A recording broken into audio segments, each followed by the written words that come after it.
for danger while others turned away. Now it seems the world's against him, and no one knows quite what to say. Live the life and follow the path forged in fire,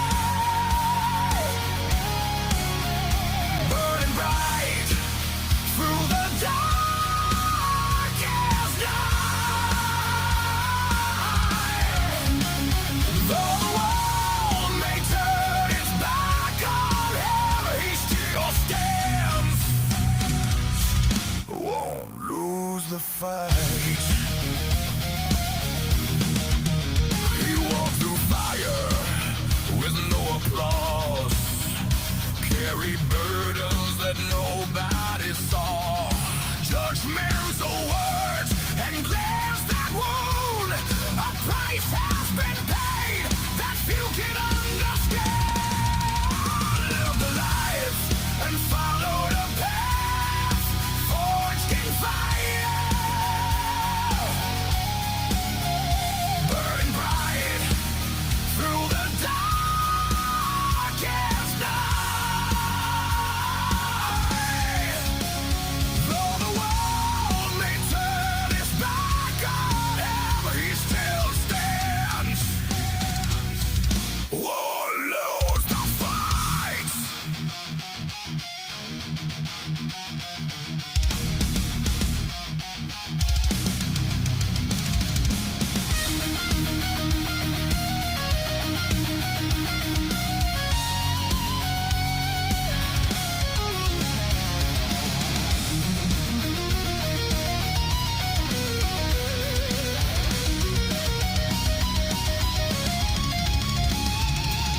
Maybe strength wasn't armor he wore, maybe it was the truth they chose to endure. When the world turned cold and he found some more, he still rose to carry on. Live the life and follow the path forged in fire,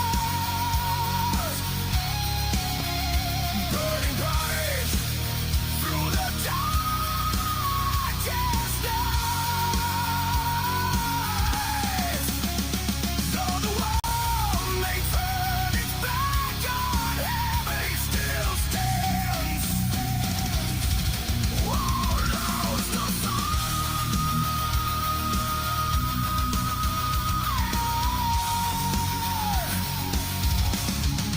backbone laid in fire,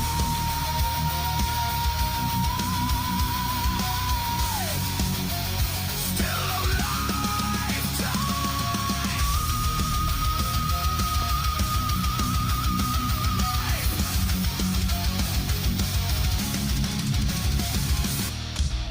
To every former but current member of law enforcement, thank you.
dirt roads to the Capitol steps. Rick's calling truth, no time for regrets. Fire in his voice, facts in his hand, talking sense to the heart of this land. It's the Rick Robinson Show, where the truth rides high. No spin, no script, just guess what day it is? Guess what day it is? Huh? Anybody? It is Wednesday, my dudes. Otherwise known as Chat Lives Matter Day, right here live on KLRradio.com. My name is Rick Robinson. You are listening to my show, and it is Wednesday. So for those of you working for the weekend, you are nearly there. Production note for later. One of my boards was closed, so I have about 3 minutes of dead air to edit for the podcast version later. Let's go. He's a voice for the many, not the few. We'll grab your coffee, raise that flag, stand your ground, never wave that rag. News with a backbone, voice of the free. Rick's got the pulse of liberty. It's a Rick Robinson Show, bold unafraid. Truth bombs drop in a red state parade. From the plains to the power, he's speaking it loud with a mic and a mission that makes us proud. All right. Welcome into the program, ladies and gentlemen. That's right. It is Wednesday. It is Chat Lives Matter Day. As far as I know, we have full programming for you later tonight as well. Starting with Inquiry at 7 p.m. Eastern, followed by Toxic Masculinity, our once-a-month foray into everything the media tells you to hate about being a dude, co-hosted by myself, the conservative curmudgeon, Amish, otherwise known as Ordnance J. Packard. We may or may not have an appearance from Andrew, who is recovering from surgery, so I'm not sure. Also, we will have our bar babe present, so that'll be happening at 8 p.m. Eastern. Then 9 p.m. Eastern, we'll be over with our Behind the Enemy Lines friends, Gene and Ross. And then 10 o'clock, it'll be me and Orty finishing off the live work over here at KLR Radio side. And we'll talk a little politics, a little pop culture. You know, we love to blend the streams on that show because by then I'm kind of politicked out for the day anyway. And then at 11 p.m. Eastern, we should have an Edge of Liberty, assuming that Sean is done playing plumber. It's me, Mario. Anyway, sorry, had to be done. And then if not, well, either way, we will have a refire of BZ's Berserk Bobcat Saloon as our closing act, which aired officially last night. But since I was on another podcast, we can't usually run that one on Tuesdays. So we usually run that one on Wednesday nights. So all in, all told, I'll be working today for about 16 hours. I'm still trying to get used to that again.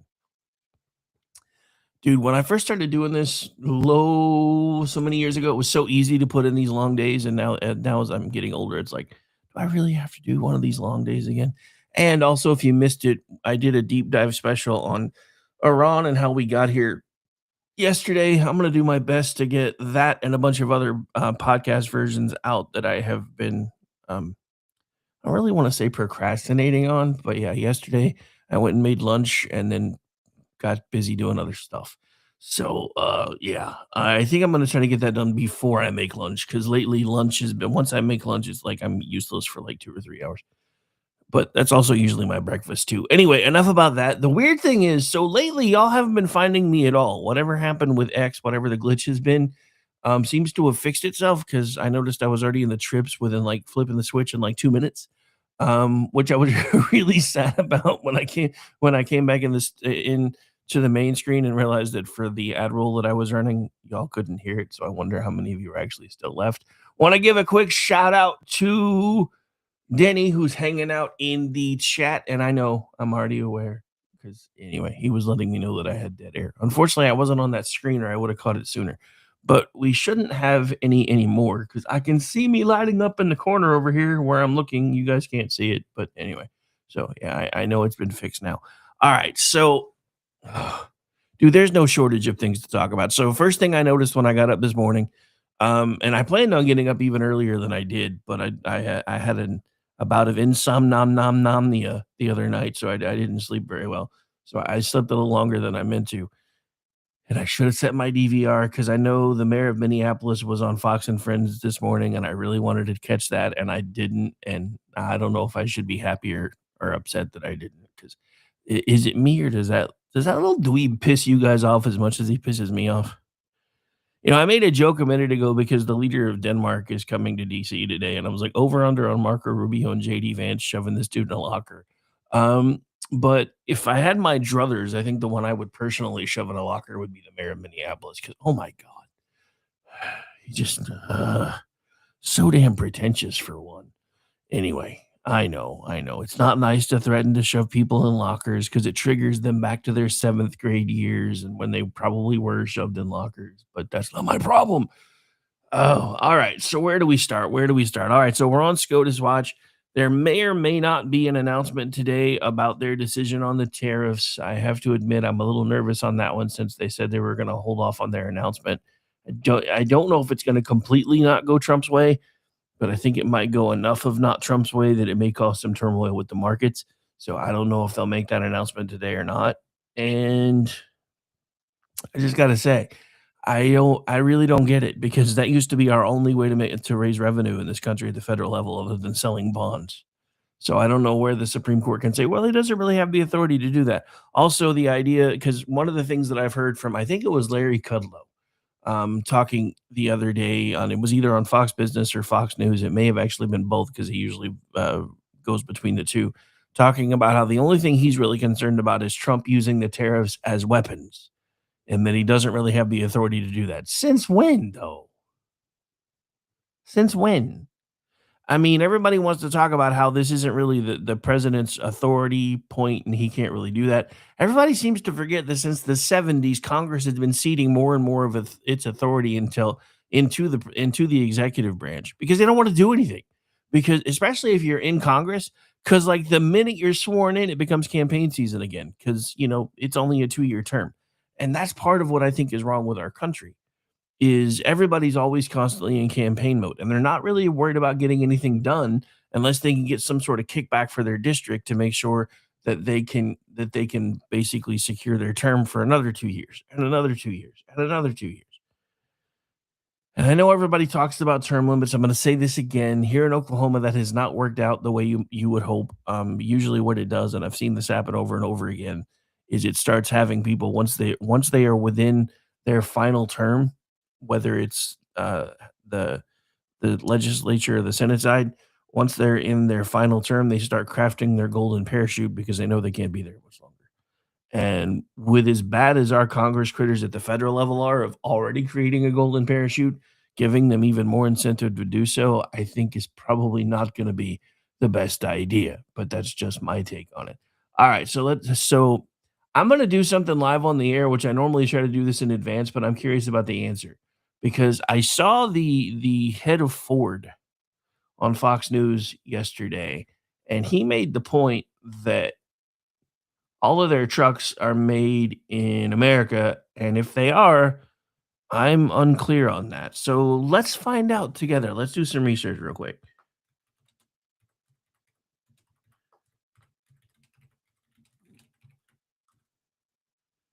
Type this into my old production assistant here and see what kind of answer we get.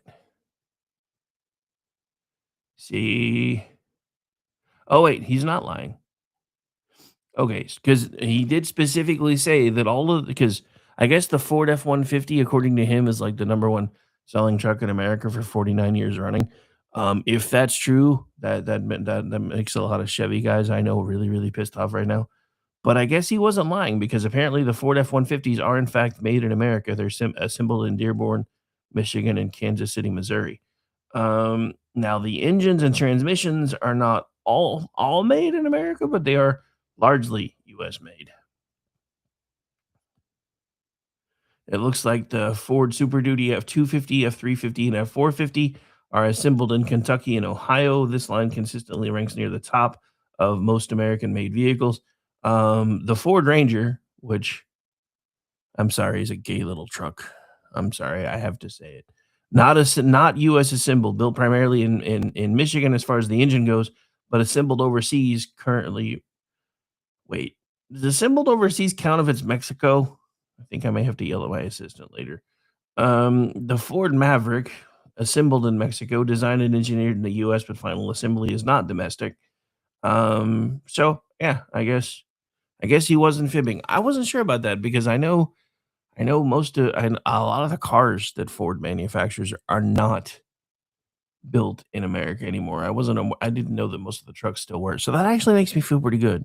Also I heard, which we got to talk about this. I don't really have a clip for it because it was really short.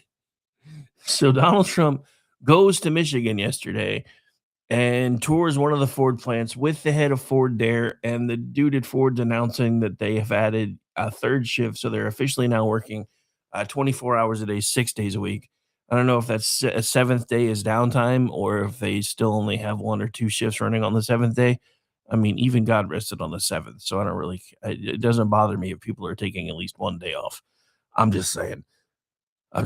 I really don't usually find a way to do that, but I try. And usually I'll get a night like lately because we're launching the music label under the Kung Fu Rick Productions banner.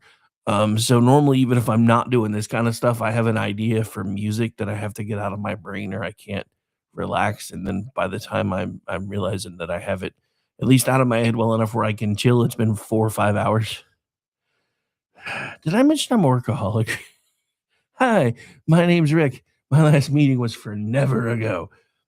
So yeah, I was working on one the other day. I played it yesterday after listening to it a few times. I don't think I have it completely dialed in yet, so I don't think that one's going out for submission until sometime in February once I get the stuff built up for the group that it's going to be going under. But you guys, if you tuned in early, you heard a new song that got put out around the time that all this stuff started happening in Minneapolis. Speaking of which, where the hell are the Minneapolis cops? These guys were setting off commercial grade fireworks in the middle of the night last night. That's illegal where I live, and I live in the middle of nowhere. These look, I get it. You don't like ICE. You don't want ICE doing their job, but that doesn't mean that you don't still have a reason to do your job. A lawful legal protest does not involve commercial grade fireworks. And I get it. You're dealing with the eternal Sevy Mayor Fry. I understand that. But you, as the chief of police, still have a job to do. Either do it and get fired over it or quit. Dude, I couldn't do that job. I don't care how much it pays. I don't care how much back channel work I feel like I'm doing. I couldn't do that. I could not work for a man who basically lets my city be a mess. And that's so some of you don't know my background, and I'm not going to go very far into it because I've done it millions and millions of times here. But as somebody who has, always considered themselves more of a sheepdog and has tried to do everything I can to help everyone in every possible way that I can, and spent a lot of time wearing a badge and a gun and doing all kinds of different things, I couldn't do that. I couldn't. Not only could I don't think I would. Anyway, all right. So let's get into some of the other stuff that we've got to talk about today. Because, like I said, I did a full show on Iran yesterday. I did a couple of break-ins for different things, but I didn't really talk about too much of anything else that was going on. So this whole Minnesota ICE thing is still going and going and going. They've released footage from every possible angle. They've released footage showing that the dude actually got hit by the car and actually moved for about a foot or so. But still, for these people, it's just, it's a lie. It's deep fakes. It's all these different things. And I'm just sitting here going, brother man, do you guys not understand that this isn't the world that it used to be? We can actually see these things happening in real time now. And we did. But so this is still going on. This is from our friends, and that's in air quotes in case you didn't notice the emphasis, from CNN. So hang on. Let me get this queued up. This is how they're still talking about this stuff over there, though. Just so you know. Days later, we're now at a week. We've now had information released at every possible angle, and this is how they're still talking about this. And then we're gonna probably take the break because I have a rant building. I think I may be about to pull all of our podcasts from my heart, but I'll explain that after the break. This is a breaking point, I think, for a lot of people, what happened in Minneapolis. I think this is a moment where people realized that this could be them, that they could be driving their kid to school, coming home, see something, stop, have somebody say to them, drive away, have somebody else say to them, get out of the car. They heard or misheard something, and all of a sudden you're dead within a span of about 60 seconds, if not less. And when you see something like that, I think we all understand that this could happen to any one of us. This is a breaking point for a lot of people in America. Even people who are not political before understand what a problem this is now. There's a lot to criticize when it comes to the rhetoric coming out of this White House. But there's a lot to criticize out of the president's critics as well. It was not a murder. It's not malice aforethought. Nothing has been proven in court. He called her an effing you-know-what. We do not in this country adjudicate issues like this based on fragmentary evidence in the court of public opinion. He adjudicated it by irresponsible, executing her. And it could not happen to anybody else. This is not something, because can we spare for 2 seconds? This was a tragedy. And I think most Americans look at this and say this should not have happened. But it should not have happened for a variety of reasons. So we can spare a moment to think of the people, the American people, who voted in a president who said, I'm going to execute a mass deportation program, and it's going to be messy because there are going to be a lot of new personnel coming on board. There's going to be a lot of new tactics that we're going to deploy. And yet it's necessary because of the immigration that was led into this country under Joe Biden. And 2, there is a network of activists who put people in very dangerous situations. They train them to confront law enforcement in the course of their duties. And they put themselves in danger in the process. So, I would not be in that situation. All right. So as you can hear, and then I realized I have to go back to the Detroit thing because I missed one of the major points. Sorry, I got distracted fact checking the dude. So we'll go back to that in a second. Then we'll go to break. But as you can hear, this guy, this one, hang on, let me get back over to the right thing. So I think you guys can see it when I do this. Denny, let me know if they can see my mouse moving because I've never been able to test this before. But this guy, obviously not a conservative, as you can tell by the way that he talks, for one. Sorry, had to be said. But even he pointed out that this is dumb. Look, having been hit by a car, because yes, I have. I've been in the situation where I had to stop somebody from hitting other people with a car. And then I've been in a situation where I've actually been clipped by a car while doing my job. So I understand exactly what this guy's going through more than once. Which is why I laugh at all these people that have never been in this situation, that have never had to actually, put themselves in a position where they have maybe a split second to decide who lives and dies. I don't want to move my mouse again. Hang on. Let me go back over there. Why couldn't you just pay attention when I asked you the first time? Anyway, here we go. Can you guys see that moving or not? I'll check back in 3, 2, 1. All right. So let me get back off that screen. All right. So anyway, so seriously though, even this guy's look, there's no proof of malice aforethought. And anybody who says there is, even if you want to say that because he got angry and called her a name after he shot her, that he was obviously angry beforehand. I don't know how many of you have been hit by a car, but I cussed out the one that hit me with his car like a sailor. So, but they're still alive to talk about it. But look, I'm tired of talking about this. And again, I said this yesterday, and I've said this on a couple of different shows now that I've had a week to ruminate on it and actually having been in a similar situation, because there was a point where, and this was when I was working private security, there was a point where there was a car tearing through a parking lot at closing time where we were transitioning people from the actual bars that served alcohol to the after hours club. So there was a huge line of people trying to get in the door as this car is tearing through the parking lot on the back side of the building where nobody could see them. Now, I heard it and saw it from the position I was in because I was working at the club that was actually across one of the side streets. So I took off running my ass off and basically got around to the area right before they started turning this corner, before they started barreling into all the people that were just waiting in line, and basically had my weapon already drawn and said, if you don't stop your car, then I'm going to stop your car. And at that point, they stopped their car. So I've been there. I've been in the situation. I'll be honest, going back through it and doing the timing in my head, I don't even know how I managed to get from where I was to the right point to be able to stop these people from killing people, but I managed to do it. Now, having been there, having been the one to make that split-second decision, and having trained people that have had to make those split-second decisions, because I've always told my people it's much better to be judged by 12 than carried by 6. So I don't begrudge the man for doing anything that he did, other than this. Once he saw her, and again, this all happened in a split second, so it's really easy for me to say this, having seen the tape and everything being super slowed down. But once he saw her, clutching the steering wheel, Cruella de Vil style, and grinning at him, he really should have put the phone down and drawn his weapon. That probably would have stopped anything else that happened. But again, That all happened within about an eighth of a second. So that's the only armchair critiquing and quarterbacking that I can do here, because I can't fault the man for doing what he did. I can tell you that having learned my lesson after having to put my body between cars a couple of times to save people, what I started doing, especially if they were just sitting around being stupid, is I would start calling for an impound before I ever did anything else, because once the tow truck got there, if they weren't wanting to leave and a tow truck showed up, and all of a sudden it's like, okay, so you have two options. One, I can pull you out of your car and you can lose your car for a night or two while you sort all this out, or you can leave. Most of the time they would leave.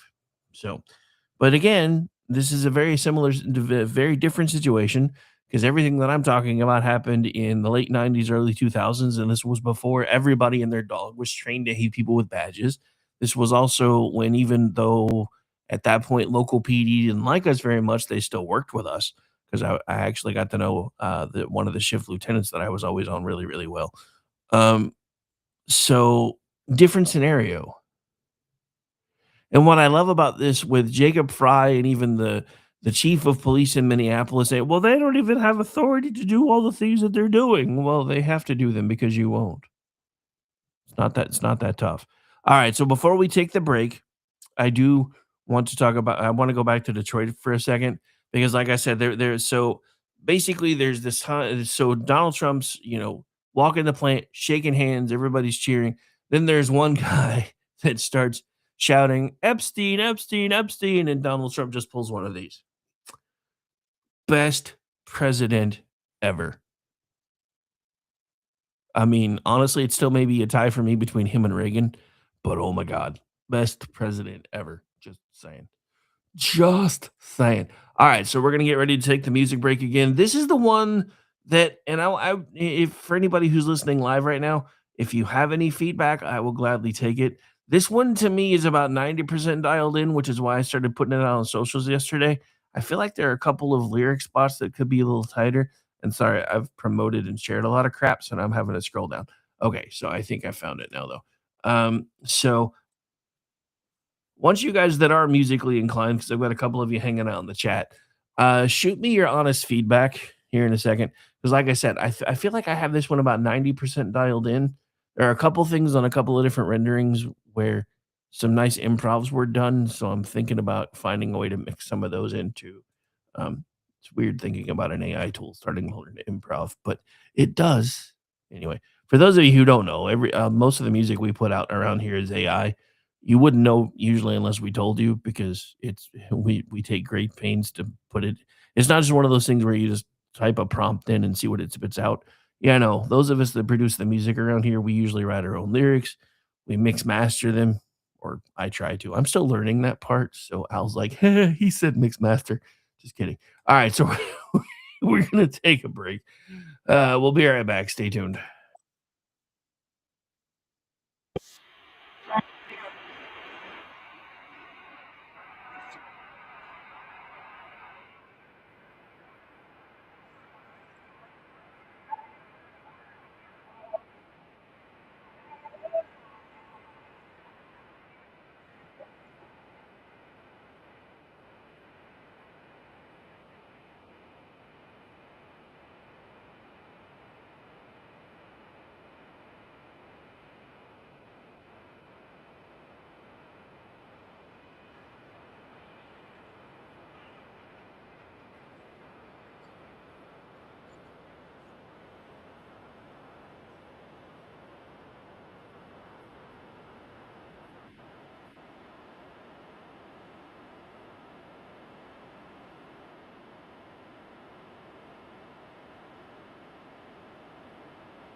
technical difficulties. One moment, please.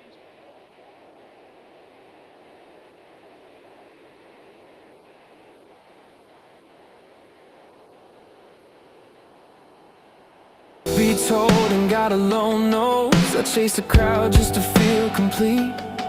I measure worth by clout by those surrounding me. But there's only one name that matters, and I laid mine down to claim it. All these years I tried to leave a legacy when I was called to carry his name. The only thing worth leaving behind is a life that pointed back to him. Not my glory, not my fire, just faith that held when the whole world dimmed. It shouldn't matter if they knew my name. My life should be the proof of his glory. What matters is what they saw in me when the world was watching. Now I live my life. It never mattered if they saw me or if they ever knew my name. If they saw Jesus in my walk each day, then I ran my race the right way. Let the lights fade, let the noise fall. Heaven knows the choice I made. I don't need my name in the spotlight if they saw Jesus in my walk each day.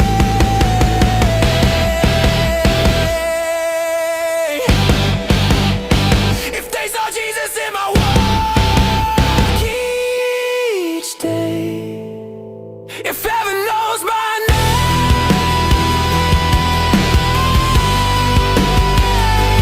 that's enough of name. That's enough of me.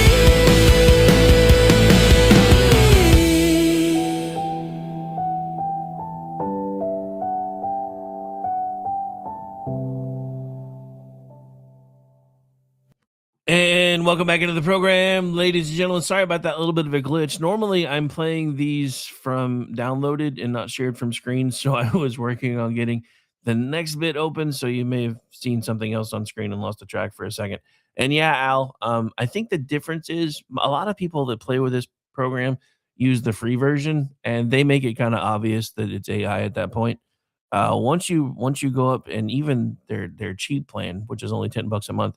And it's funny because I actually joined a group that uses this tool uh, a couple days ago, and it's amazing because almost everybody in there is a negative Nancy about almost everything that anybody posts. So I finally just I went on a Rick's rant yesterday in the group, and I may or may not talk about that at the end of the show if we have time.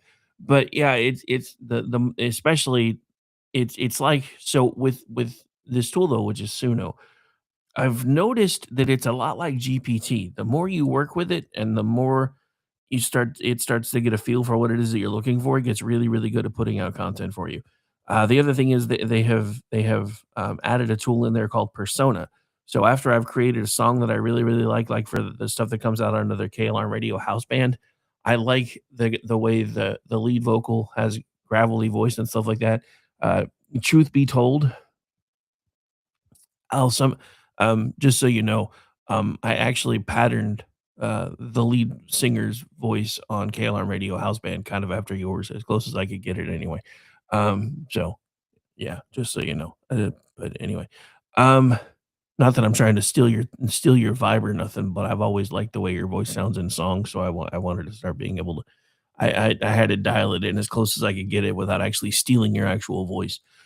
So if you've heard yourself in some of the songs, that might actually explain why. But anyway, um, so now you can actually, once you've put out a song that you really like, you can click on Add a Persona tab and tell it which part of the song is your favorite part as far as the vocals, and it will start locking that in for every song that you do under that persona. So what I've started doing is, because I do have various musical styles, and I'm starting to release some of them through our label. So I've started building separate personas for each one so that I can put them out under different singles and different names and all that stuff. This group, which is going to wind up probably becoming a Christian group when I'm done with it, is called Proof Unseen. It's my little wink and nod to the fact that it's actually an AI band, because Proof is a nerd name for a math theorem. So anyway, sorry. All right. So before we get into why I may actually be pulling my stuff from iHeartRadio soon. I do want to talk about this. Hang on, let me make sure. I don't remember if I changed already or not. I did not, so hang on. One moment, please. I've learned a lot in life, and I hope everybody does as they grow older. It's the whole point of things. And I remember back to the first days and weeks and years when this show started. And there was no grand strategy to it. It had a big overarching goal. Be great, be the best show, be the number one show, documented by ratings and audience research, the number one. That was the objective. There was no plan on how to do it, and there wasn't any 5-year plan, 3-year plan, or any of this. It was just me being myself each and every day here on the radio. And then as that happened, everybody began analyzing it. People that I worked with, people in the media, I mean, I couldn't avoid it. People were analyzing what I was doing. And I had to make sure to never read any of that and to never listen to any of it. The last thing I wanted to know was what I was doing so that I could consciously continue to try. Because once you have to consciously continue to try what you already are, you're going to stop being what you already are, and you're going to start trying to copy what you think you are. If this sounds confusing, it is. The danger when you try to keep being who you are, you stop being who you are. Being who you are shouldn't require any effort at all. Who you are, au natural, is who you are. The minute you start trying to be who you are, I had to resist it. I mean, there were a lot of well-intentioned people that, if you want to keep this up, you're going to have to change it. You're going to keep this up. You want to really be doing this a long time, you have to moderate this and change it a bit. Some of them well-intentioned, some of them weren't, but it didn't matter because none of it was right. And it's another reason why I've never listened to anybody else who does this. I don't want to even inadvertently start copying other people and not being who I am, and being who I am in the sense of what interests me, what doesn't. If I start trying to imagine, for example, every day what all of you want to hear, I'm finished. All right, so some of you may be wondering why I played a clip from El Rushbo, and I will explain in just a moment. Well, first of all, for those of you who don't know, he's actually my inspiration for starting to do all this in the first place. And just so you know, in case you didn't know, which if you're a fan of his, you probably did, yesterday was his birthday, and I didn't get a chance to talk about that yesterday, so I wanted to talk about it today. Happy belated birthday to Mr. Rush Limbaugh, the man who started this entire thing for everybody. That's the funny thing, hearing him talk about how, he wanted to be number one and top of the charts and all these things. In the very beginning, sir, there was you. AM radio was a dying medium when you locked into this idea, and nobody but you was doing it. You were the grandfather for all of it, and you have been my inspiration. One of even though I don't do terrestrial anymore, one of the biggest moments for me was when I had started doing terrestrial work out of the New Jersey, Philadelphia area. And the guy in charge of the station over there basically said, I don't normally, because I sent him a demo, because a lot of folks that I was working with were already over there. It's like, I don't normally sign solo artists, but you remind me of somebody, so I think I'm going to. And I was like, what do you mean I remind you of somebody? He said, you remind me of Rush Limbaugh. And this was almost 20 years ago. Now, I don't know if he said that only because at that point the checks were clearing, or if he meant it, but it was one of the biggest compliments he could ever give me, because I never told him, or pretty much anybody else that wasn't already part of my circle, that Rush Limbaugh was my inspiration for doing what I was doing. Now, I may have pulled back from the terrestrial work because honestly, I don't want to say it's a dying medium, because radio survived a whole lot of things. Because remember when everybody thought channels like MTV were going to kill radio? Radio's still here, MTV's not. So I don't want to say it's a dying medium, but it's a medium that's had to evolve. I don't necessarily like in some of the ways that it's had to evolve. And after seeing some of what I saw yesterday with iHeart's media emblazoned all over it, I don't know how much longer I'm going to keep my content there. And it's not because I'm trying to be a dick or a douche. I mean, granted, we don't get very many plays on iHeart anyway. We get most of our traffic when we're live on places like X, YouTube, and Rumble. But still, when I saw Joy Reid sitting on somebody else's podcast the other day talking about how they're glad that white folks are stepping up because black folks couldn't do the things the white folks are doing when it comes to the immigrations and custom enforcement stuff without definitely getting shot. And that was fine to be on an iHeartRadio podcast, which look, you know what? I'm not talking about censorship. I'm really not. But when you have people that are being openly hateful and not even trying to do it in a comedic way, then I have an issue. I have a huge issue because, and even they said it. She said it on the show. She's like, this woman that was trying to use her white privilege card to make a difference.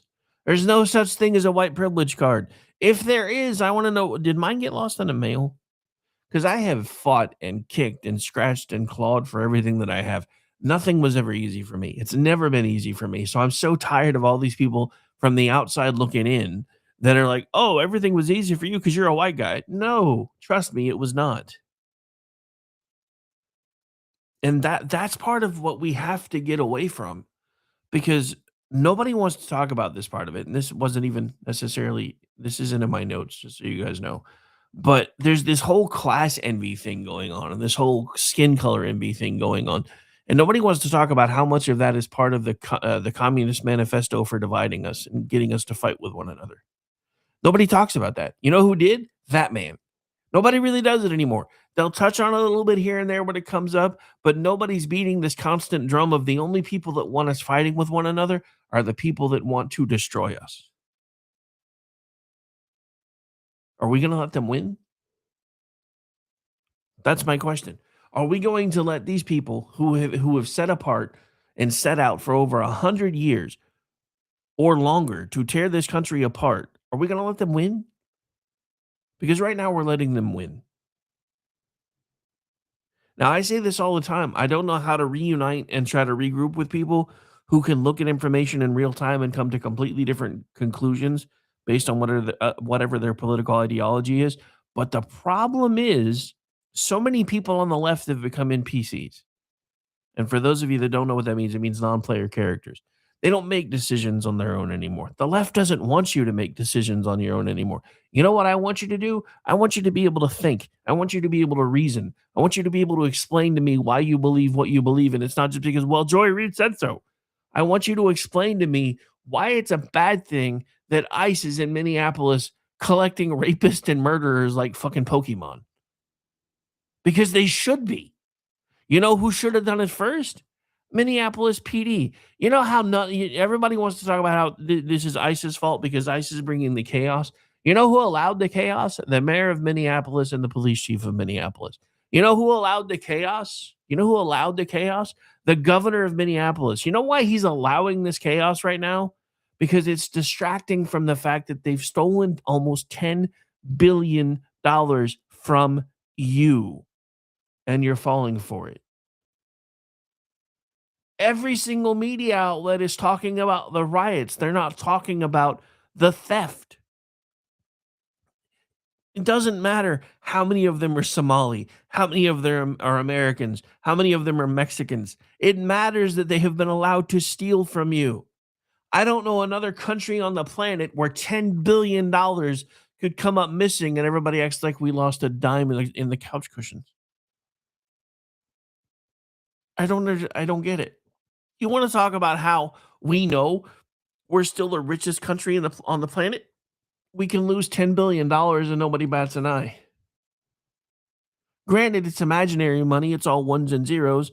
But in the minds of the American people, we are still the richest country on earth, or they would be a lot more pissed off about $10 billion coming up missing. I know people that have been beaten down for stealing $5 from a wallet. But y'all are fine with letting people that have stolen $10 billion from you walk because, oh, well, they're less fortunate than we are. Are they really? Because if they were, they are now. So I don't know. I don't know what to do. other than keep doing what I've always done and trying to point out the things that I feel like shouldn't matter more than they do. Is it a big deal that there are riots going on in Minneapolis? Yes. Am I pissed off? Because I really am. The second there was a news story about somebody declaring an autonomous zone, the administration should have confirmed that and then sent troops in. Because guess what autonomous means? It means not part of the area, not attached to the area, which makes that area no longer U.S. territory as far as those people are concerned, which means posse comitatus doesn't apply. It's the middle of fucking winter in Minneapolis. If you want this over, as soon as they declared an autonomous zone, somebody should have been in there with water cannons. Because guess what? They're not American citizens anymore either because they seceded. That's what autonomous means. You want to talk about insurrection? Let's talk about the insurrections that have been that have primarily happened in Minneapolis of all places. Police stations have been fled. Autonomous zones have been declared. Now more than once. So let's talk about actual, insurrection because it's happening in Minneapolis.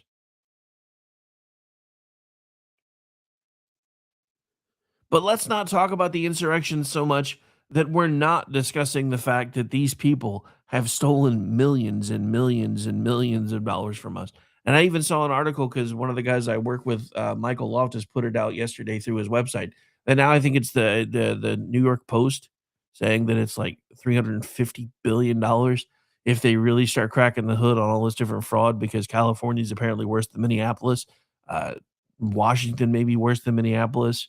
Oregon may be worse than Minneapolis. So we're talking about billions and billions and billions of dollars, just to make sure we're on the same page. If this really is anywhere in the neighborhood of $350 billion, that's like a third of our national debt. If our government can afford to have $350 billion stolen from it and nobody bats an eye, then we're paying way too much in taxes. And yes, Al, I know that was your line first. Want to give credit where credit's due. But it annoys me. And again, even with what I'm trying to do, because I will freely admit that I am nowhere near on the platform and on the scale that Rush Limbaugh was on. I miss him being here just for times like this, because there are so many people inside the conservative movement that are leaving now because the chaos theory that the left is permeating is actually winning the day, because there aren't loud enough voices pushing back on it anymore, because everybody's all out chasing their own nut. I said what I said. The one thing that I will say that I wish Rush Limbaugh would have done differently is because I get it, and I've heard him say this before. I don't even listen to the other people that do what I do because I don't want them to influence me being me. I wish at some point, once he had known that he was, which I don't know, maybe he was one of those people that just assumed he would never retire. But at some point, he should have started,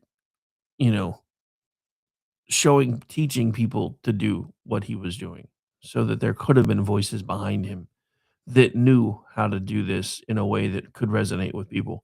Because as much as I try to be myself but still use him as my inspiration, then obviously I'm not doing well enough, because I can't break through the signal to noise ratio. I'm still going to do what I do, and I'm going to keep swinging, and I'm going to keep trying, and I'm going to use every medium that I have access to keep trying to win, to basically influence hearts and minds. But knowing that the entire thing now just seems to be motivated by how much money you can bring in. I don't know how I feel about that either. And the thing about it is, it's not like there aren't very serious things that we should be discussing, because we should. This is from Ward Clark, and I didn't even see this. This actually came out last night. Apparently, there's been some hidden camera evidence that there's been a Secret Service breach when it comes to JD Vance. I think we have a clip of that here, so I'm going to work on getting that queued up. Hang on.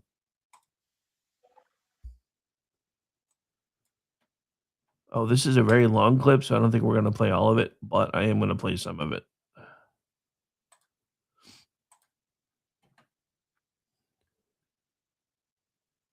Maybe this is not what I thought it was. I thought it said it was. Hang on. Let me check something real quick.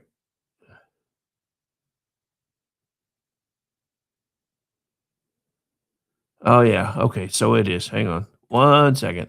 Like I said, we're not going to play the whole thing because it's too damn long, but I am going to play at least part of it just so you can see what we're talking about. Oh, of course, now. One moment. I hate when it does that. It's like, oh, you've been on this too long, so now we're going to make you do it over here. I think Elon has something set up to make it do that. So we have to go back to X.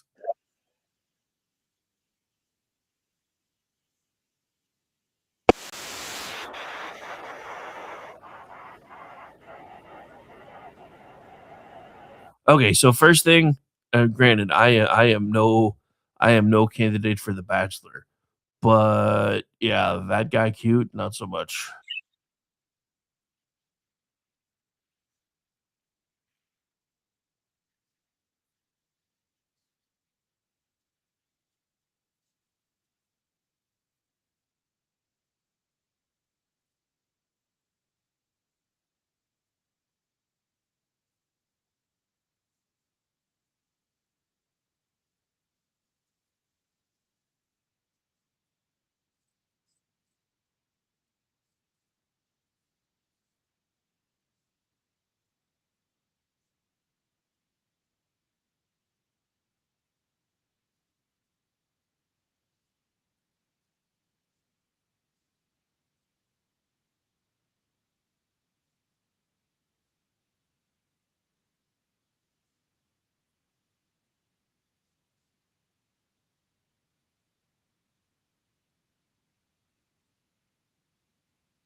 I hate it.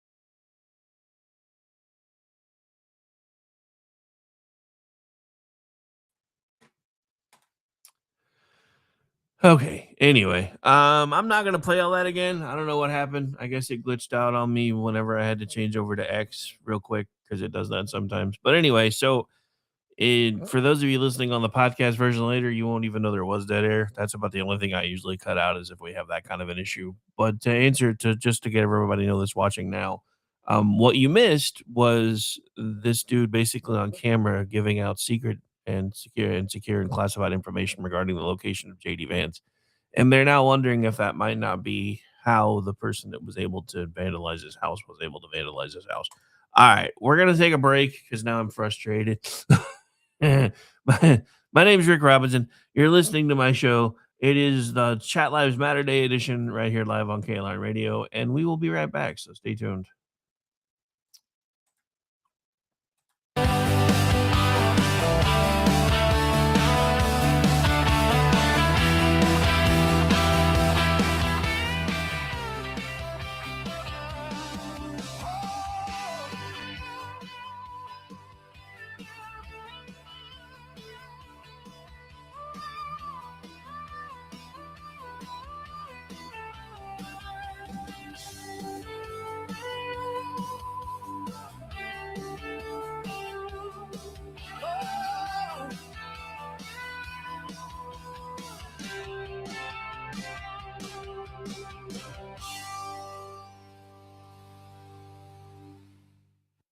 Hello, friends. Do you have a moment so that we may discuss our Lord and Savior Minarchy? No, seriously, I'm just kidding. Hi, my name's Rick Robinson. I am the general manager of KLRNradio.com. We are probably the largest independent podcast network that you've never heard of. We have a little bit of everything, and by that, what I mean to tell you is we have news, pop culture, special events, conspiratainment, true crime, mental health shows, drama productions, and pretty much everything in between. So if you're looking for a new podcast home to grab a little bit of everything that you love all in one place, come check us out. You can find us on X under @KLRNradio. You can find us on our Rumble and our YouTube channels under the same names. You can also find us at KLRNradio.com and pretty much every podcast catcher known to man. So again, feel free to come check us out anytime you like at KLRNradio.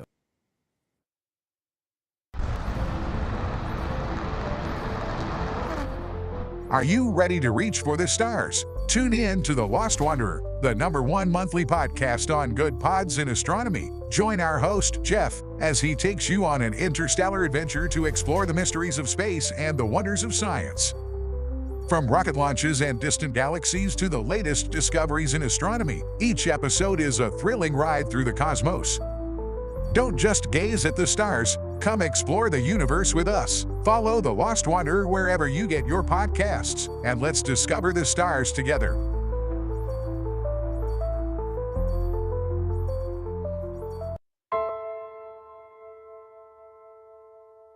My dad was really, really special, and I loved my dad a lot. I'm proud of him, and that even though he isn't here with us, but he died as a true hero. I miss everything about him. In the moment that the officers and I had to come see the children, my biggest reaction was, I don't have 7 arms. I have 7 children who just lost their father, and I don't have 7 arms to wrap around them. I'm Frank Silla, chairman of the Stephen Silla Tunnel to Towers Foundation. Our foundation is committed to delivering mortgage-free homes for Gold Star families and fallen first responder families.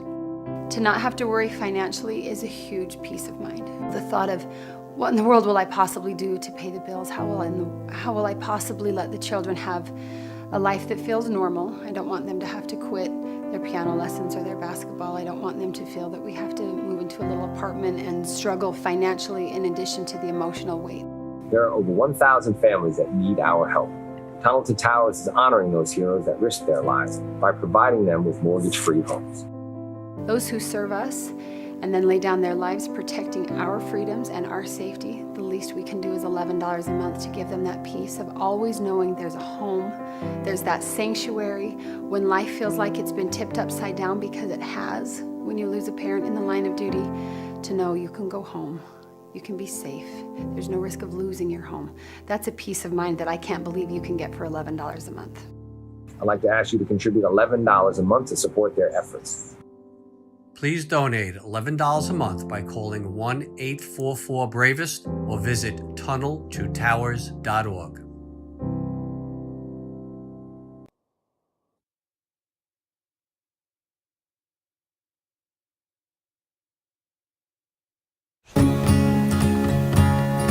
Independence. With that declaration, America was born. Inspired by a belief in the God-given rights of every human being. That among these are life, liberty, and the pursuit of happiness. Our government was established to secure these rights and for the good that comes from exercising them well. This is why the founders of our great nation chose independence. As do we. Hillsdale College accepts no government funding. Because independence makes possible the good to which we aspire. Hillsdale College, pursuing truth and defending liberty since 1844.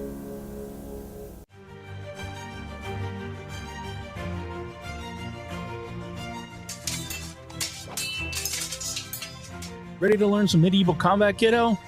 You bet, Dad. Let's do this. You know, spending quality time with your kids is important, but finding a fun and safe way to do it can really be a challenge. That's where halberds come in.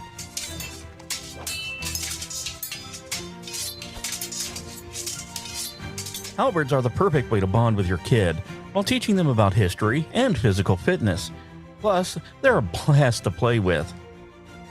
So next time you're looking for some family fun activity, grab a halberd and get ready to make some memories. Come on, Dad. Round 2. Halberds, bringing families together one medieval battle at a time.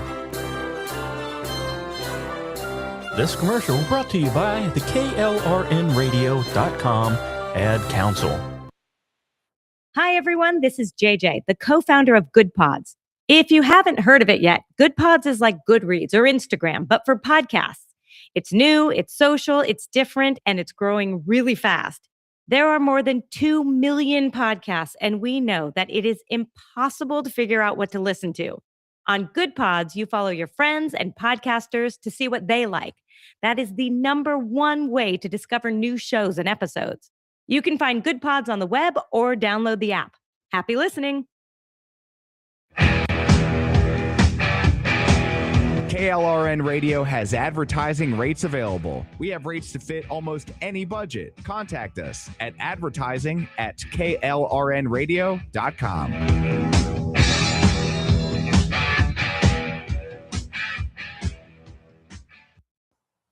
The following program contains coarse language and adult themes. Listener discretion is advised.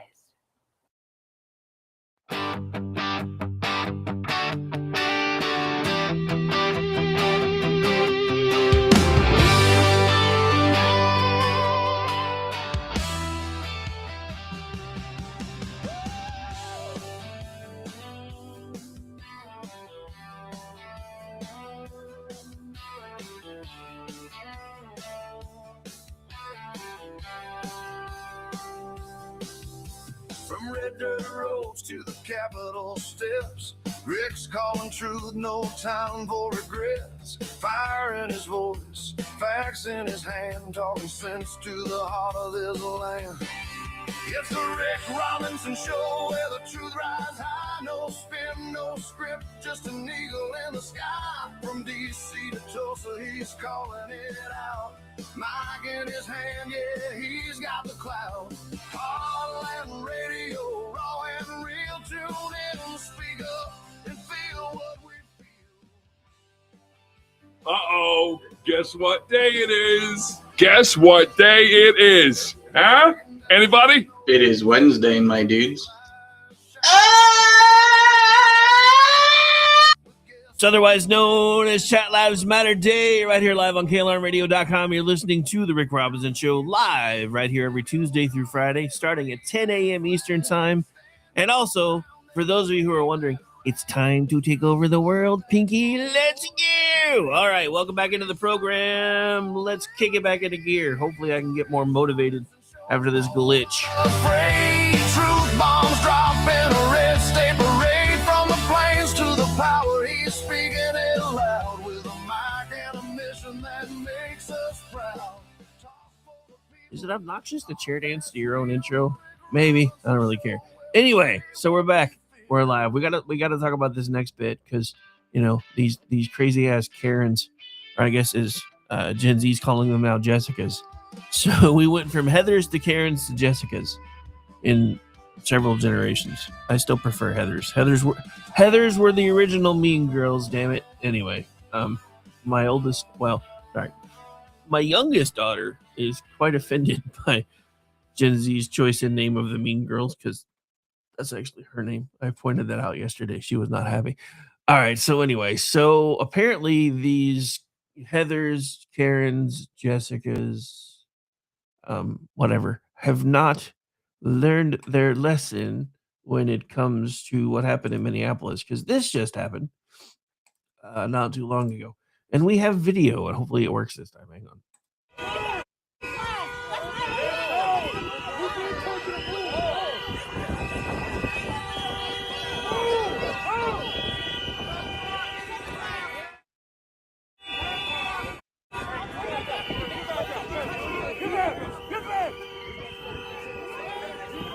Hey, go that way. Hey, back the f up. Sidewalk. You can film from the sidewalk. Get out of here! Force is not law. Force is not law. You are not following the law.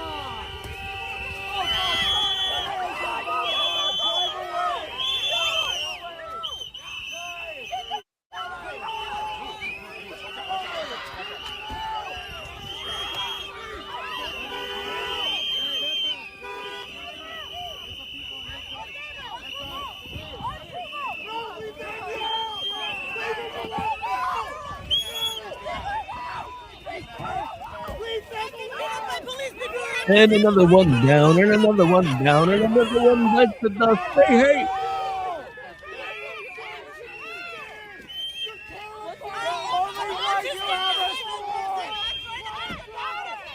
Does this make you feel strong? Yeah, man!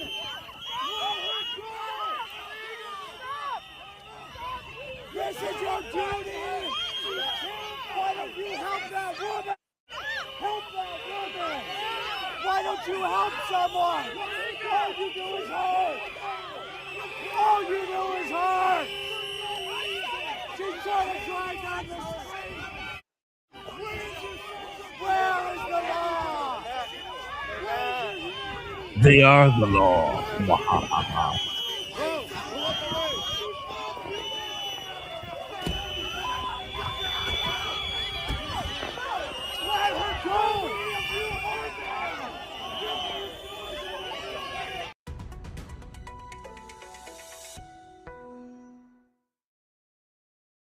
All right, so let's review, kids. Legal protests do not involve blocking thoroughfares. Legal protests do not involve refusing lawful orders to move your vehicle. Now, I will admit, from what I can see on camera, I don't really know if she had anywhere to go because the camera angles were kind of terrible. But again, I'm tired of all this crap. And at least this time, she got removed from the car and not sent to the morgue. So that should make these people happier, right? But it doesn't, and it won't. I can't with this anymore, dude. So the one thing I will say is I feel like, again, I'm really upset that this administration, especially after everything we went through in 2020, didn't send in water cannons as soon as they declared that little strip of Minneapolis an autonomous zone the other day. I don't guess it held though really either because I haven't heard anybody else talking about the autonomous zone anymore. But I will say that I think it's a great plan that Donald Trump is now planning on withholding all federal funding from sanctuary cities and sanctuary states, especially since that seems to be where most of the fraud is taking place.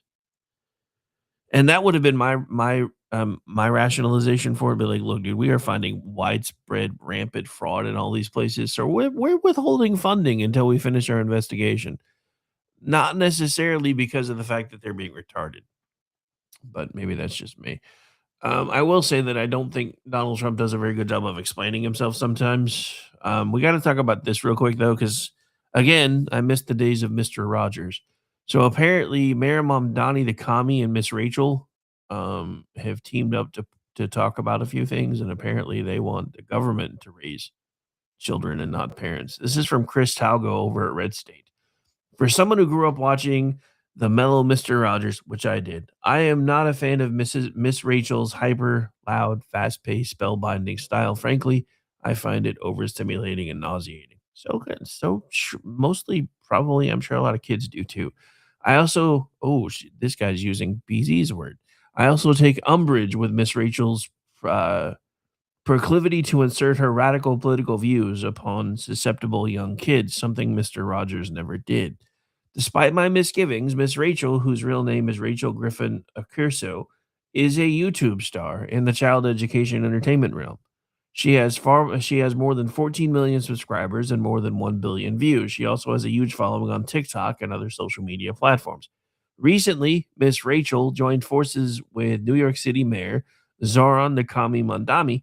Sorry, I always flip those consonants around. Don't know why. To bring universal childcare to the Big Apple and beyond.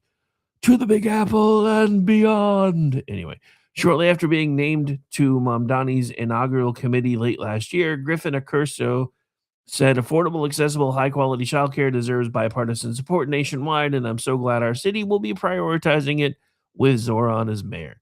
In his inauguration speech on January 1, Mamdani clearly stated his intention to deliver universal childcare for the many by taxing the wealthiest few. And then less than 2 weeks later, not only had the governor of New York caved, well played, ma'am, Mamdani and Miss Rachel were also at a Lower Manhattan school singing songs while announcing a new program to achieve universal care and ultimately serve all families across the city. Giving makes us so happy, and giving childcare makes everyone really happy in the city, Miss Rachel said before breaking into "If you're happy and you know it." Anyway, according to a press release, the new program will deliver free childcare for 2-year-olds in New York City, in addition to strengthening the existing 3K program to achieve universal care and ultimately serve all families across the city. Unsurprisingly, Mamdani underscored that this is just the first step and reiterated that he is committed to universal childcare. Even more unsurprising is the fact that the new program will cost a lot of money. Is anybody else not surprised by this? New York, according to most recent estimates, will spend $4.5 billion on childcare programs based on one estimate.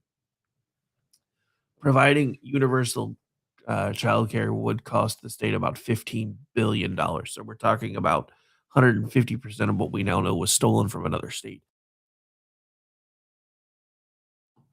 All right, we're going to have to take a music break because I just realized I don't have a cough drop in here and suddenly my voice is pissed. So give me just a moment. And then when we come back, we got to talk about the whole Dilbert thing because I'm pissed. Anyway, so hang on. You know what? I know a quicker place I can find this thing.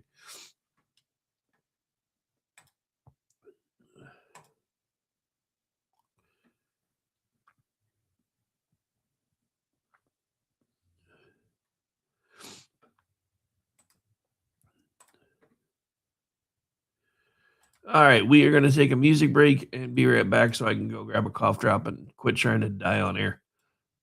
One moment, please.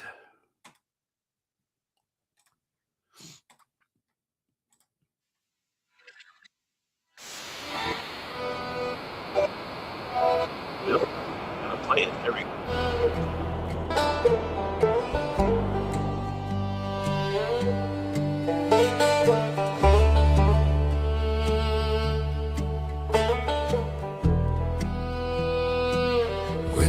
darkness grips the heart of men,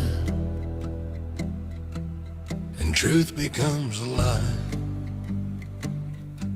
They dress their greed in borrowed prayers and call it justified. The loudest mouths preach mercy with a knife behind their smile. They laugh at those who won't bow down or walk their crooked mile. Those who stand for virtue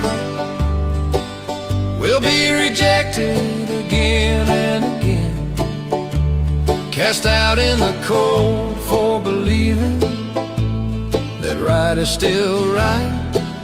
Even then, they'll say you're a fool for loving truth and lost for holding the line. When darkness grips the heart of men and truth becomes a lie, they trade their souls for silver and call the bargain peace. They curse the chains of righteousness while begging to be free. The crowd will cheer the liar if the lie feels warm and kind, but stones are safe for anyone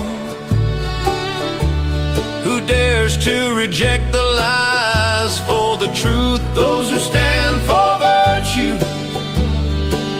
will be rejected again and again, branded the enemy for refusing to kneel as weak men did. They'll crown the wolves as shepherds and blindfold every eye. When darkness grips the heart of men and truth becomes a lie. Blessed are the lonely who won't betray what they believe. The road is narrow, the cost is high, but chains don't set you free. I'd rather walk with scars and God than kneel with gilded hands. Truth don't need 1,000 voices, just one that dares to stand.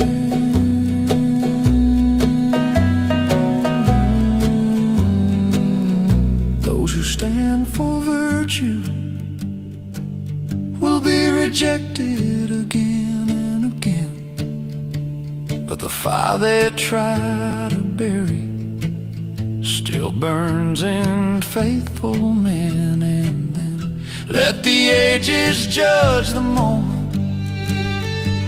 Let heaven hear our cry.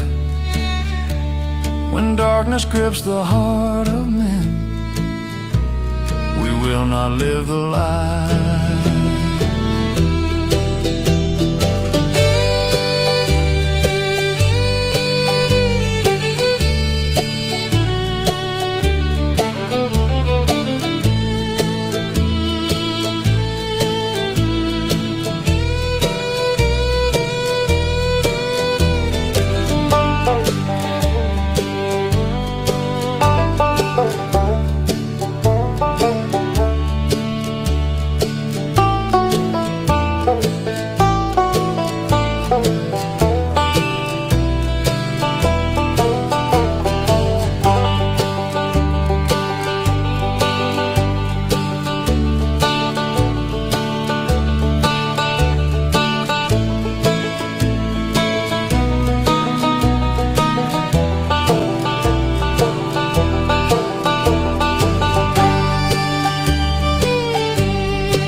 Take his name, but truth don't die.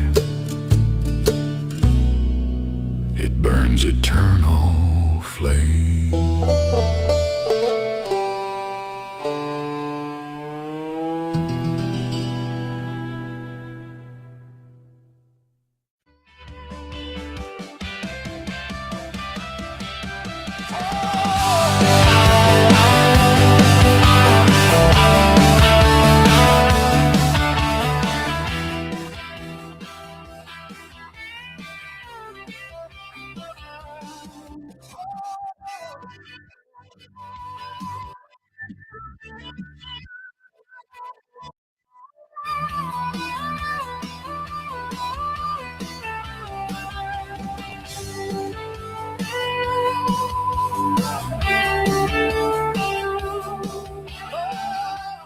And welcome back into the program, ladies and gentlemen. We may actually take one more quick break towards the end, depending on how my voice holds up.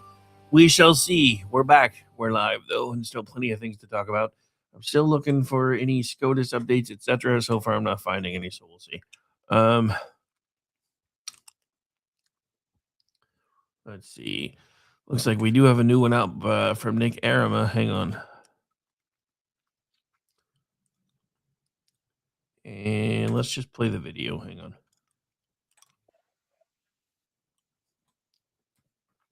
It's not a very long one, but we're going to play it anyway.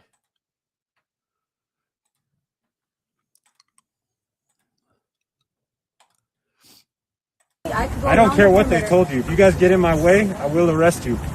Sir, we're just observing. Please calm down. You can observe all you want. I am observing. Do you Stay see back. me in the way? I am bad. You had anger issues as a kid, didn't you? Were your parents present?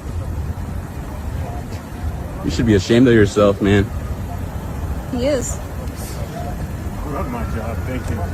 You love your job? I can't believe I get paid for this. Really? I do this for free. Really, I get $200K. I'm a physician assistant.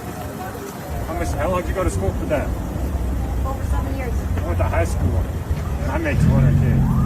People regard me as someone valuable in society. What about you? Is yours says prestige? No, it doesn't. Come out and report if you can. Oh God, with another rape whistle. I hate that shit. Anyway, all right. So look, I will say this: if I were this dude's commanding officer, he would be getting a reprimand from me for responding to these people because it doesn't help anything. But I'm not, so it doesn't matter. But so apparently, this was, as far as Nick Arama was concerned, a mic drop. This may be the just the best response yet from an ICE agent to protesters. Again, maybe it's just me. It looks like this may go on.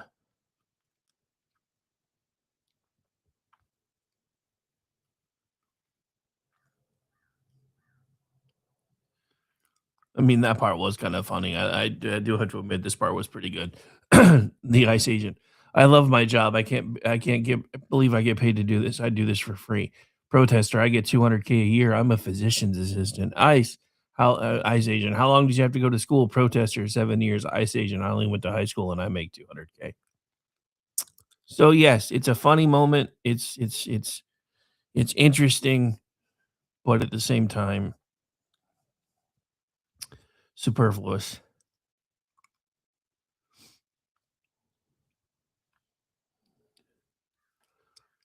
And not really necessary, in my opinion, but maybe that's just me. Anyway, all right. So let's see what other trouble we can get into in the last half of the show here.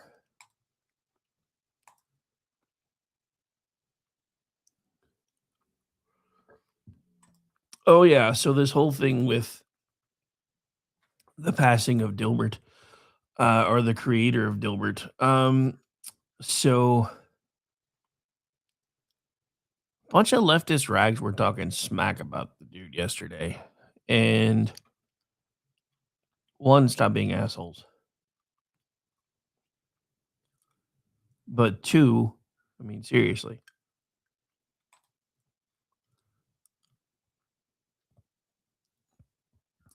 So the funny thing is they actually deleted their social media post, but the article's still there. So this is regarding the passing of Scott Adams. And their title, Scott Adams, disgraced Dilbert creator, dies at 68. I don't know how disgraced he was, though. So just so you know, he did die at the age of 68. He created the comic strip Dilbert, which became popular in the 90s. Dilbert was dropped from dozens of newspapers after Adams' racist comments in a 2023 rant. Scott Adams has died at the age of 68. Adams first published Dilbert, a comic strip that satirized life in white-collar offices in 1989. The comic strip became ubiquitous in the 90s. Dilbert was pulled from wide circulation, however, after Adams degraded black people in a 2023 rant. So I'm going to see if I can find that article because I don't remember what they're talking about. So this is also from People as well. This is from 2023. Dilbert comic pulled from Washington Post and other newspapers after cartoonist racist rant. Cartoonist Scott Adams' comic Dilbert has been pulled from newspapers all over the country following his comments regarding Black Americans on Saturday. The Washington Post, along with USA Today, along with other chains of papers, including the Los Angeles Times, the Cleveland Plain Dealer, and more outlets across the nation, reported they will no longer be printing the long-running comic strip after Adams made racist remarks about the results of a Rasmussen poll. The poll found that 53% of Black Americans agreed with the statement, "It's okay to be white," while 26% disagreed and 21% specified they weren't sure. Adams, 65, commented at the time on these statements during a live stream on his YouTube show. So hang on, let me see if we can find that, because like I said, I don't know what they're talking about. I think it's queued up to the point where he goes a little crazy, maybe, according to them. So let's watch this together. Hang on.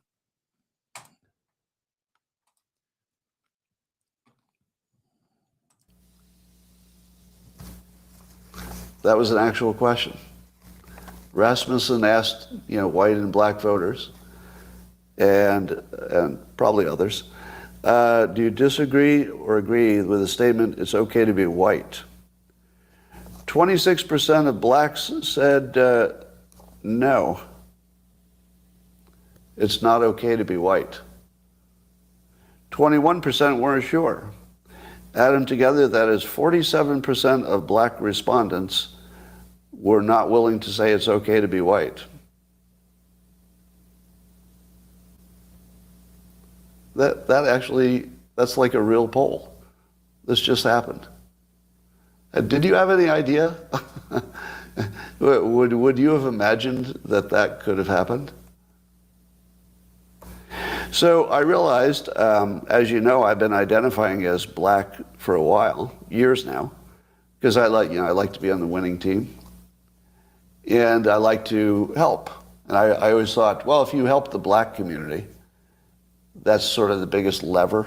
You can find the biggest benefit. So I thought, well, that's the hardest thing and the biggest benefit.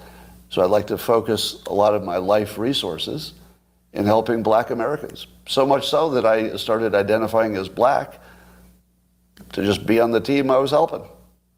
But it turns out that nearly half of that team doesn't think I'm okay to be white, which is, of course, why I identified as black, so I could be on the winning team for a while. But I have to say, this is the first political poll that ever changed my activities. I don't know that that's ever happened before. Normally you see a poll, you just look at it and you go, whatever. Oh, this is interesting what other people think. But as of today, I'm going to re-identify as white because I don't want to be a member of a hate group. I'd accidentally joined a hate group.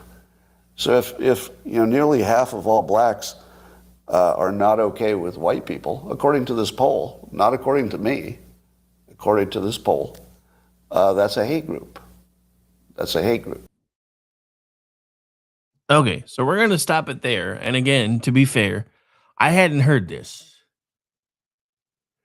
I don't hear anything racist other than his tongue-in-cheek thing. Up until 5 seconds ago, I was identifying as a black person, which was kind of the thing back then. Because remember, this was around the time that everybody was making fun of the one chick, and it turns out she wasn't black. So This was in that time frame, not exactly, but just proves that most of America doesn't understand sarcasm anymore. But again, I asked the question, what exactly is racist about pointing out that, if half of a group doesn't know if it's okay for you to exist, how is pointing that out racist?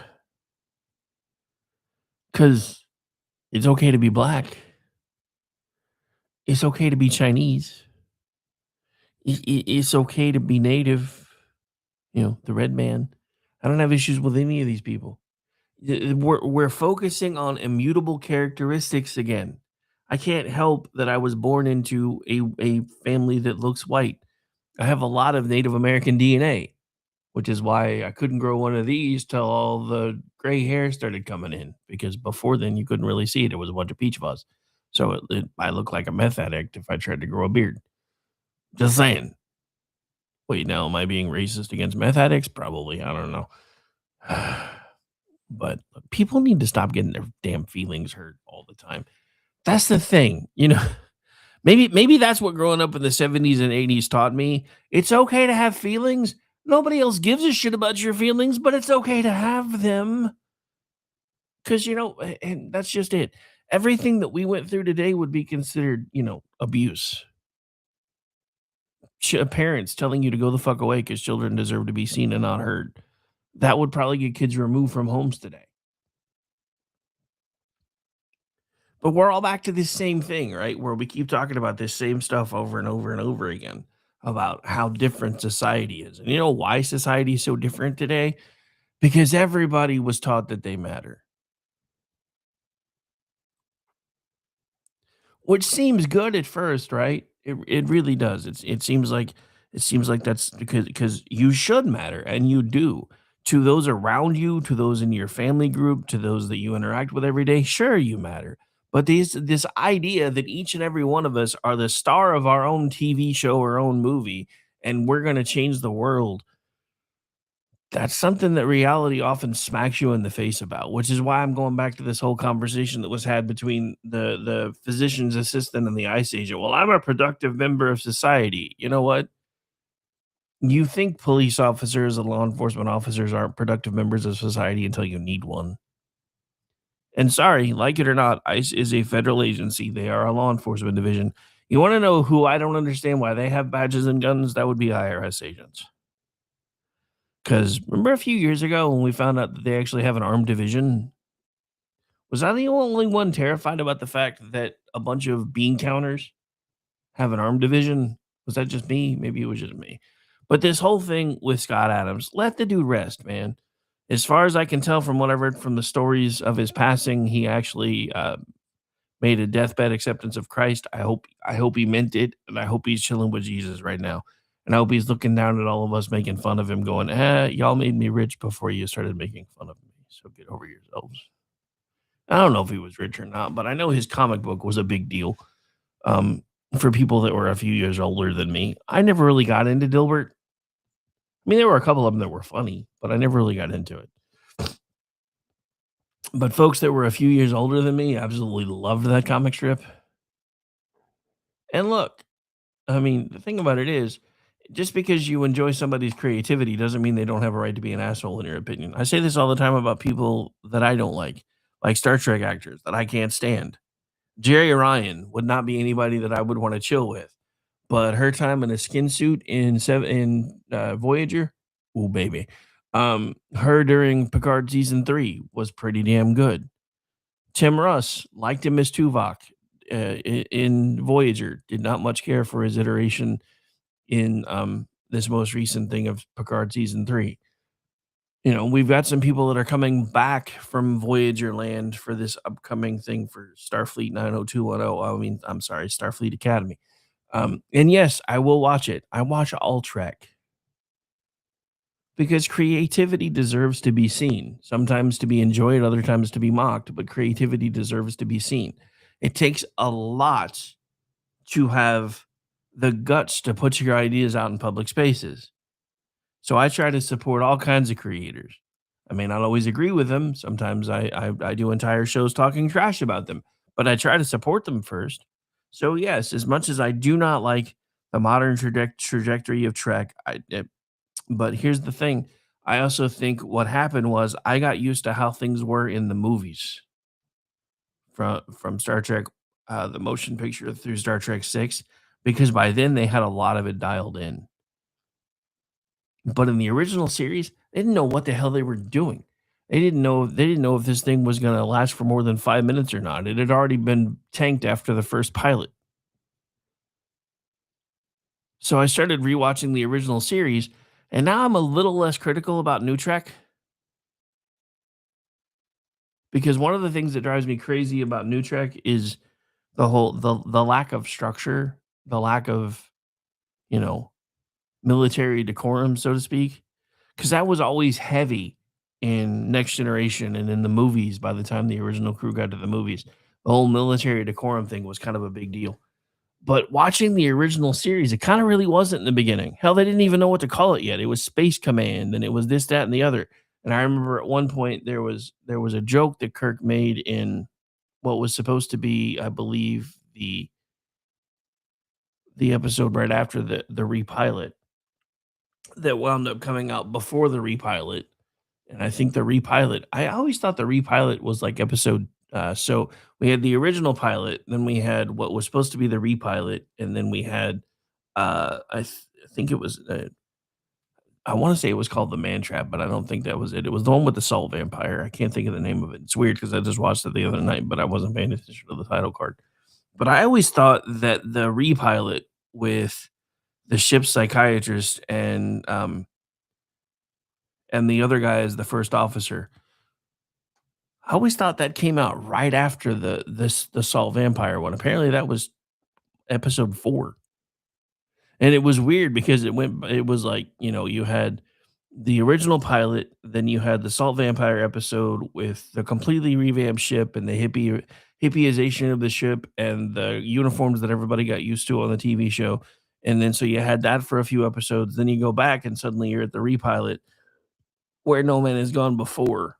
And they're wearing the same style of uniforms as they did in the original pilot with the turtlenecks and the muted colors and, you know, Sulu in blue, which was weird. Because during that episode he was part of the science crew, which makes everything even weirder. But that's the whole point. Everybody wants to make these things all bigger than they really are. And we got really big on this idea of canon. And look, I'm not saying there aren't parts of these shows that sucked. I, for the most part, did not like Discovery. I watched it anyway because it was New Trek and I wanted to check it out. And, you know, if anybody remembers, Star Trek The Next Generation sucked for the first 2 seasons. They found their feet in season 3. Amish and I talk about this all the time. New seasons aren't long enough for these people to be able to find their feet. So by the time you're 2 seasons in and you've only done 20 episodes, people are like, I don't really like this. That's because they weren't given enough time to find their feet. These characters aren't perfect. They're not dialed in for the actors yet. They haven't figured out what the persona is properly enough to be able to portray it. Picard during seasons 1 and 2 seemed like he was a fucking robot. Like Picard in Times Squared, it was weird because you were watching a guy who was completely stiff playing 2 different characters, one of which was out of time and out of sync, so he was stiff on purpose. And I'm like, there's really not much difference between these 2 characters, though, because Picard was really stiff in the beginning. Riker was everybody was. I mean, hell, Star Trek didn't, even Next Generation didn't know what to do with the Ferengi. Why am I talking about Star Trek so much during the close of the show? Not really sure. Probably because I started talking about Star Trek 90210. But, you know, Ferengi originally were supposed to be this new bad guy, this new big baddie. And you saw how they wanted them to be, you know, menacing in their first appearances on the screen. And then they became the comic relief by the time we got to Deep Space Nine. And that trend continued in Voyager. So look, shows are allowed to make adjustments. But the idea that Star Trek has never been, and that's the other thing that drives me crazy, is all these people that are watching New Trek going, oh, this is woke. You know what? Star Trek was always woke. You know what was considered woke in the 60s, though, is tame compared to what we consider woke today.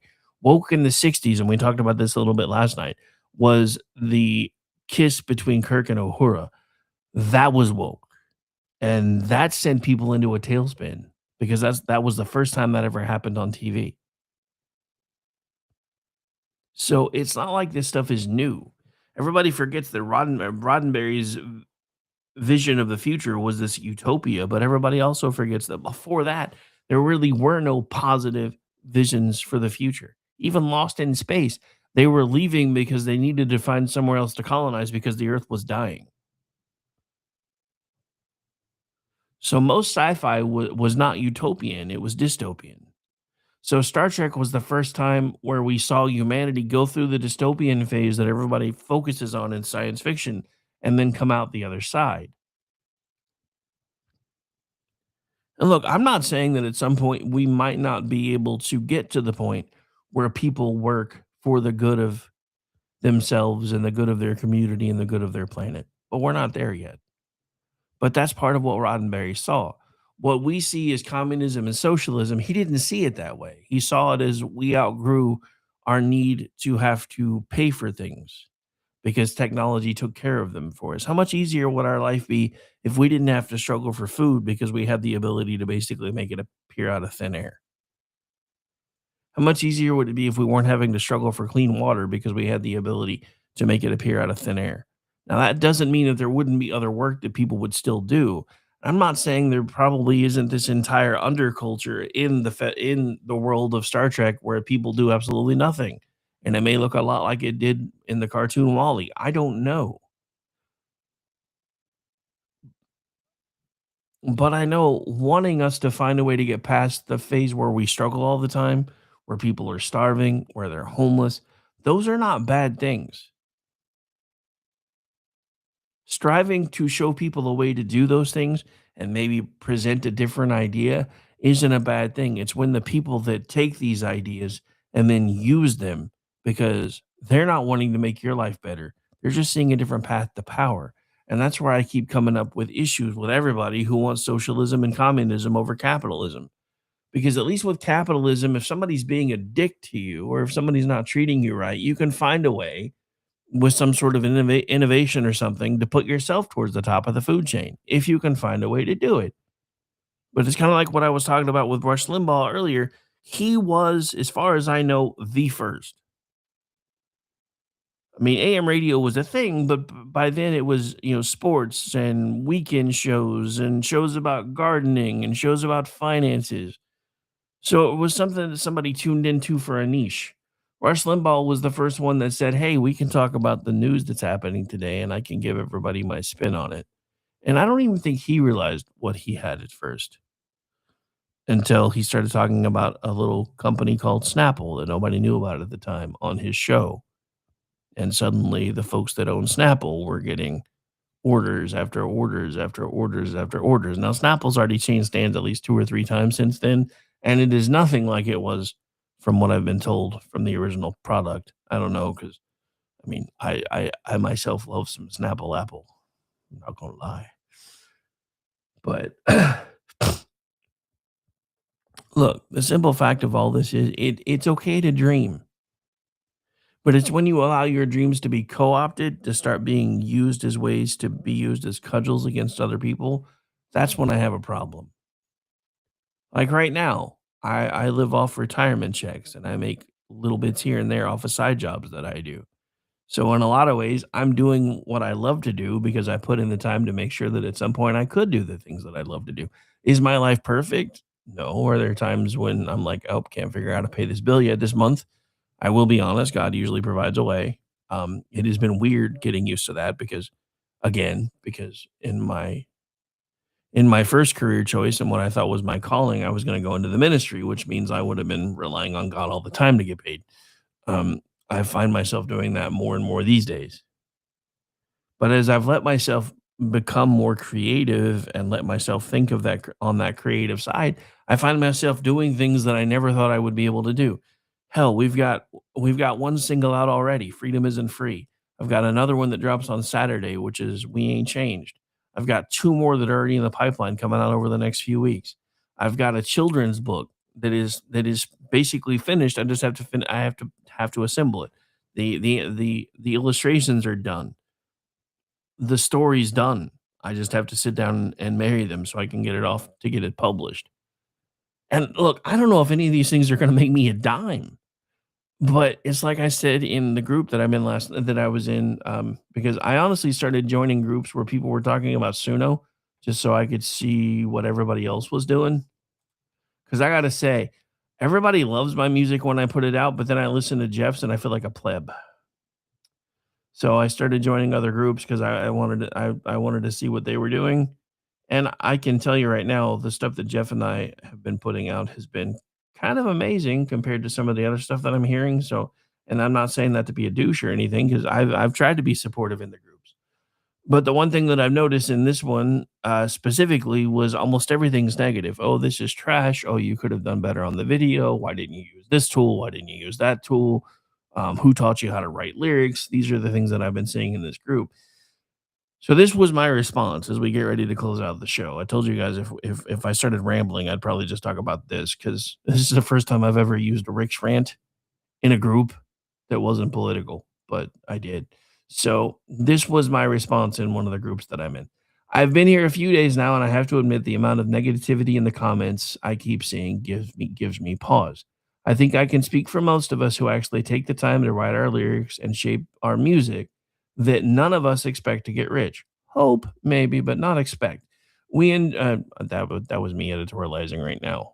We enjoy having a platform that lets us not only get the concepts out of our heads, but also into the universe. Because for me, this is new. And I've said this for folks before, and at this point, this is not part of what I said. But I've said this to folks before that are seeing the stuff that I'm putting out. They're like, we didn't even know you could do this. We didn't even know you had these kind of ideas. And I'm like, dude, I have had lyric scraps and chord scraps and all these things floating around in my head and scratched down on paper now since I was a kid. And book ideas half finished just sitting there that I just, because life got in the way. And all the folks that are screaming and yelling about how AI is going to destroy this and destroy that. Look, I will say I agree with you on one point. If somebody is just putting a prompt in that says, "Hey, I want this song about this general topic, and I want it to sound like this," and just taking whatever AI spits out and putting it out under a label, then I do have a problem with that to a point because it saturates the market. But at the same time, who am I to judge? But look, like I'm using AI to help me produce my shows now and create images. These are things that would have cost me thousands of dollars before if I was hiring a graphic artist. The tracks that I put out, the fact that I will have by the end of the next 3 weeks 4 tracks out on Spotify, YouTube, Apple Music, and all these different places, and eventually an album out with all these tracks and all kinds of other tracks that are going to be coming out under different titles and flavors. Because I have concepts that I finished and concepts that I'm still working on. These are to me, this is just another version of gatekeeping going away. I couldn't do what I do right now today with you listening to me 25 years ago. The technology didn't exist. And to get into radio, if you weren't already working for a radio station, was next to impossible unless you had money to pay for the airtime. Everybody makes fun of all these people that are, taking their podcasts and then basically sending them off to AM and FM radio stations and paying to have their airtime put on. Let me explain to you how this works. That's the whole weekend airtime concept for radio stations. Those shows that you're listening to about gardening and finances and all those things, those are shows that are being paid to be placed on the station. So the entire concept of radio, if it's not music side, because music side is different, but for talk side, it's all pay for play. The difference is, are you fundraising and having people that that support your dream help you raise the money to put your stuff out on the radio until you build enough of a following where you've gotten sponsors and everything else, and then you can afford to pay for it yourself? Or if you're one of the big wigs, have you signed with a group like iHeart or Cumulus or somebody else, And are they fronting the money that you put up, and then they take back what they're fronting from your ad revenue? It's all pay for play. And I figured that out the hard way because I was in terrestrial for a long time. Because I always thought that was the best way to get noticed. And it still may be, but it became cumbersome for me. So I went back to doing streaming and video streaming and everything else. But I say all of this to you because this, programs like Suno and a couple others that I use have opened up an entirely different avenue for me for my creativity. So because of things like ChatGPT and Suno, I have all these different concepts that were half finished that are now becoming completely finished. And then and the funny thing is sending these things to my family members like, hey, check this out. This comes out on YouTube Music in a few days or something. And usually send it to them in a text and not telling them that it was me that wrote it. So I get a text back, oh my God, this is amazing. Who wrote this? And then it dawns on them because of where I sent it from. They're like, wait, did you write this? Yeah, the lyrics, the music idea, those are all mine. I fed it into an AI tool to help me put it together. But it's my concept. And then everybody's freaking out. I didn't even know you could do these kind of things. I didn't either till I sat down and just started doing it. Kind of like everything else that I figured out in my life. I didn't know I could do it till I did it. And I am one of those people that I'm an autodidact. I learn better by teaching myself. And it took me forever to figure that out. I don't like sitting in classrooms. I get bored. My mind wanders. I don't like, as much as I like reading, I want to be able to read the things that I want to be able to read. And, short of figuring out how to be a professor, there's not really much I could have done with a history degree. And at one point, like I said, I thought I was going to go into the ministry. Then I figured out I hated public speaking. I know. It's ironic that a guy who hated public speaking eventually wound up doing things like this. And I actually do speak publicly now. Because I'm also, quite ironically, an ordained minister. So I still do weddings and funerals when asked. So anyway, so as we get ready to close out the show, I just want to say this because, the rest of what I said in this rant that I put together, which wasn't very long. But yeah, I enjoy the fact that I can take concepts that have always kind of been in my head or sitting around on scraps of paper and put them out into the universe. That being said, for everybody who thinks we're never going to make a dime, everybody thought Sylvester Stallone was going to starve in his car before he sold the script to Rocky. Nobody knew who Taylor Sheridan was until a few years ago.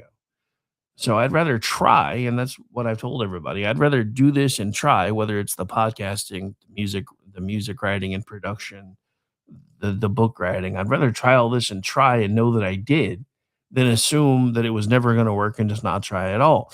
Maybe that's just me though. So I say enjoy the fact that for usually the folks that are willing to pay for it, $10 a month can put out a track and you can do something that used to cost hundreds of dollars per track minimum. This concludes my Rick's rant. So look, you can be mad at AI. You can be afraid of AI. And even Al put in the chat earlier that AI is getting scary because it's almost impossible to tell that the track that you just had me listen to wasn't a single artist. I take that as a compliment, not only for the tool, but the mixing that I did behind the scenes trust me, music mastering was not my thing before, but I've slowly been teaching myself how to do it. Ask Al sometime because I used to have him remaster my tracks all the time.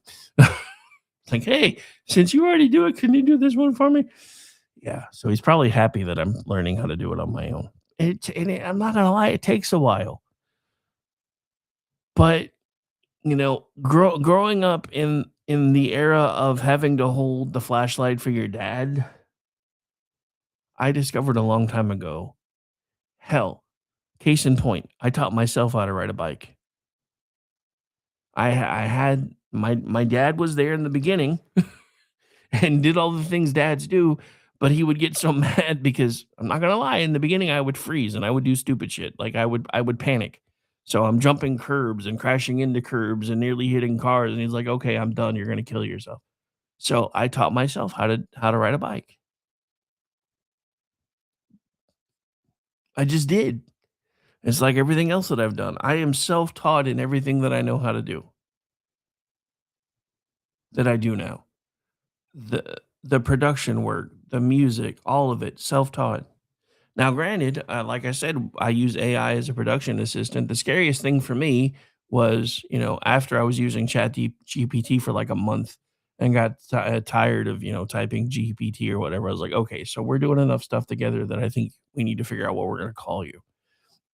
And I'm doing it like half joking, thinking we're like, oh, you pick something. No, it's a, well, since you're mainly using me as a production assistant, I think Ace would be a good name for a producer. Yeah, that happened. But yeah, AI is getting scary. And again, I know most of the things we call AI today are large learning models. I get that. Language learning models. I understand. I do. But the more you work with them, the smarter they get. Whether that's a good thing or not, I don't really know. I don't really know. But anyway, we are just about out of time. I actually started a little bit late, so I wanted to run over a little bit. Want to thank everybody for taking the time to hang out with us today. Don't forget, come back tonight for Chat Lives Matter Night, the evening edition, starting at 7 p.m. Eastern with Inquiry, followed by 8 p.m. Eastern, Toxic Masculinity with myself, the conservative curmudgeon, the Amish one, maybe an appearance from Andrew and the Bar Babe, while we talk about all the things that media tells you to hate about being a dude, and Aggie brings drinks to calm everybody down in the process.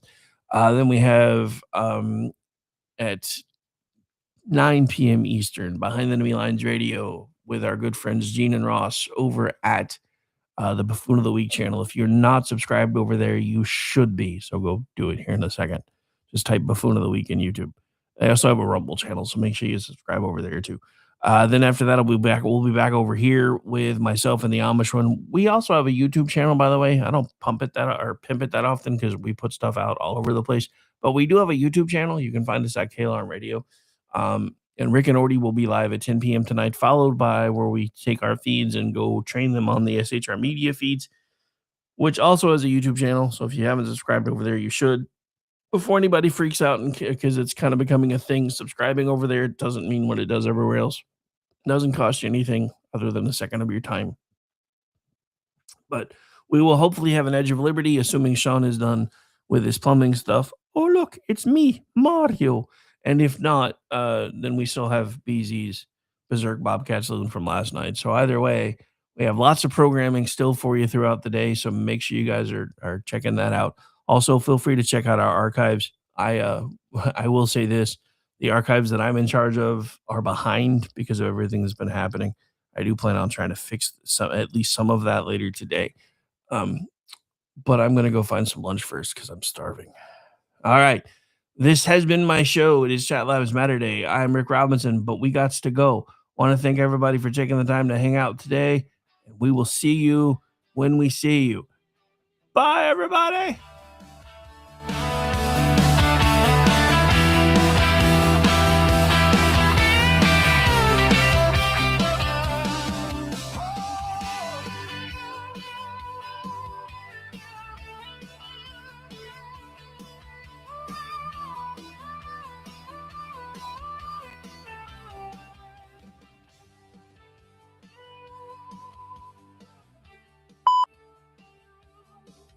Say goodnight, Gracie.